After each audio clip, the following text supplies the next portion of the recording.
que é família, daqui fala o predador de notícias, atenção, é o predador de notícias, mano, primeira coisa, se inscreva no canal, ativa as notificações, compartilha com todo mundo, porque isso também é notícia, mano. Você não sabia, então isto é notícia, não brinques, ok? Então, família, ainda estamos na campanha. Quanto mais você curtir, mais chance de prendermos a família dos Reis de Ouro Santo teremos. Então, curta bastante para nós prendermos a família dos Reis de Ouro Santo e essa cúpula dele, esses bajuladores, ok? Então, curta bastante. E a família, como vocês estão a ver no título, é isto mesmo. Jonas Malheiro Savimbi não era tão feio como o pintam. Tudo isso e muito mais você acompanha aqui agora no canal MSTV, a TV que chega até você, a TV que não bajula você.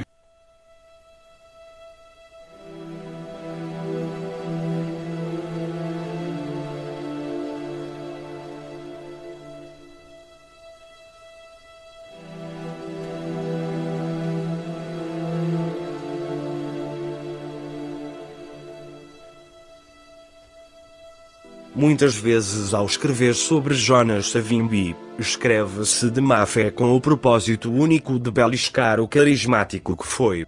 A UNITA foi fundada em 1966. O maior problema interno evidenciou-se apenas nos finais de 1990 com as mortes de Tito, Wilson e outros. Jonas Savimbi nasceu numa família de elite tradicional. Seu pai foi pastor, professor e funcionário do Caminho é Ferro. O que implica que Savimbi nasceu no seio da classe média porque não é qualquer um que naquele contexto trabalhava no CFB. Por outra, seu pai falava inglês fluentemente e teve muita influência nas relações públicas devido ao contacto com os britânicos. Jonas Savimbi, diferente de Agostinho Neto, José Eduardo dos Santos e João Lourenço, estudou numa sociedade politicamente avançada. Com relação a José Eduardo dos Santos e João Lourenço, Savimbi teve a melhor infância porque nasceu num seio abastado e os dois vieram da miséria. Pai de José Eduardo dos Santos foi um humilde pedreiro e indisciplinado, razão pela qual as autoridades portuguesas mandaram para São Tomé. O pai de João Lourenço é desconhecido na história de Angola. Por outra, Jonas Savimbi teve a sorte de ter excelentes relações com os países ocidentais. Isto fez com que os quadros da UNITA estudassem em países como Estados Unidos da América, Inglaterra e França, países do primeiro mundo, enquanto que os quadrados do MPLA formavam-se na URSS e Cuba, países do segundo e terceiro mundo. Quando Jonas Savimbi chegou em Luanda em 1992, encontrou uma sociedade super atrasada que teve até de prometer calças novas jeans sublinhado, para substituir as pantalonas cubanas que dominavam a moda entre os planos. Savimbi trouxe pela primeira vez para Angola, computadores portátil, carros último grito, GMC, Motorolas, motorizadas de 4 rodas e quadros que falavam fluentemente o inglês e o francês, enquanto que o MPLA afunilava a sociedade com crioulo, espanhol e russo, viaturas do século XIX alada, Kombi, a versão cubana da livreta sublinhado, cartão do povo sublinhado. Os quadros da UNITA estudaram mesmo, já os do MPLA tornaram-se doutores graças à solidariedade socialista, por isso é que é difícil encontrar inteligentes no seio do MPLA. Um olhar ao Jorge Chicote, Paulo Tchipilica, Sergipango Nunda, formados por Savimbi, que fizeram toda a diferença nos cargos que assumiram no governo da Cidade Alta. Diferente de Neto, Savimbi foi carismático. Diferente de José Eduardo dos Santos, Savimbi teve uma educação de base acima da média. Diferente de João Lourenço, a inteligência de Jonas Savimbi é inquestionável. Dizem os que viveram na Jamba que lá havia uma biblioteca com mais de 2000 livros diferentes, centro médico, rádio, campos de futebol, etc. Savimbi, quando ficava doente, não viajava para a Espanha nem em qualquer canto do mundo. Ficava mesmo aí porque criou condições no meio do mato para ele e para os seus. Diferente dessas cotas do MPLA, mínimo dor de dentes, já se mandaram para a Europa. Portanto, como qualquer homem, Savimbi teve os seus erros e as suas virtudes. Viveu num contexto em que foi forçado a ser duro como o aço. A Jamba não era um estado, era um quartel militar e simultaneamente concentrava famílias dos militares. Logo, as regras de convivência eram das mais duras para não atrapalhar os objetivos de uma guerra.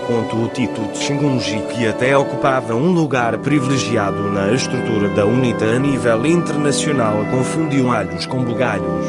Pretendeu criar sociedade civil num quartel-general. Disse que estava farto de sublinhado e esman sublinhado. Foi buelo porque na Jamba não havia lei constitucional ou uma constituição para salvaguardar os seus direitos. Na Jamba era quartel militar e em qualquer quartel as relações baseiam-se numa lógica hierárquica. No lugar de Savimbi, José Eduardo dos Santos faria o pior até o João Lourenço com o seu amadorismo político. Talvez o número de mortos seria mais do que aqueles. O que sucedeu na Jamba não se compara com o sucedido em Quinkunzu com a FMLA, nem tampouco com o que aconteceu em 1977 com os chamados fracionistas, e só se fala muito destas mortes do Tito e Wilson em função do contexto 1989 a 1991. Creio que se fosse antes dos anos 80, seriam ignorados. Savimbi não podia ser perfeito porque o único perfeito no mundo foi Jesus, o Cristo. Por Hitler Samusuku. Para acrescentar sobre a tese que Savimbi já vivia bem na altura. A casa dos seus pais em Lepitanga era de 7 quartos e continua em forma de escombros. Na altura, vivia-se em casa de menos dimensão. A sua família já tinha um cemitério familiar. Mais um acresco. AT 91. A maior ambição dos camaradas do MPLA era ter o ensino médio e os outros depois faziam uma formação na escola do partido vulgo Catambor. A Agostinho Neto depois dava a equivalência de licenciatura e ia para Portugal fazer mestrado. Daí que se vê de dirigentes como MP Andrade, a Braganca e etc. apresenta-lhes apenas com mestrado mas sem licenciatura. Em 92, ao verem que Savimbi trouxe alguns quadros formados, muitos camaradas do MPLA foram se inscrever na UAN. Daí que muitos têm as licenciaturas concluídas no período 92 a 97.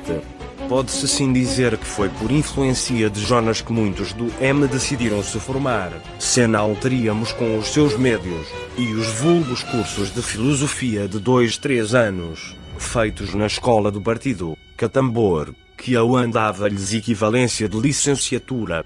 O presidente Neto também era carismático e Jonas Savimbi era um dos seus maiores admiradores. Savimbi considerava Neto como um verdadeiro nacionalista. Ele entendia que se Neto não morresse ambos conseguiram ter entendimento pelo país, e que Sunal teve abertura para diálogo no pós-Neto porque as coisas eram prejudicadas pelas fragilidades do seu sucessor. Ges não queria diálogo com Savimbi, queria a inclusão da UNITA no MPLA, das FAPLA nas FALA, e Savimbi um convite e condições para ir ao exílio. Gama. José Gama.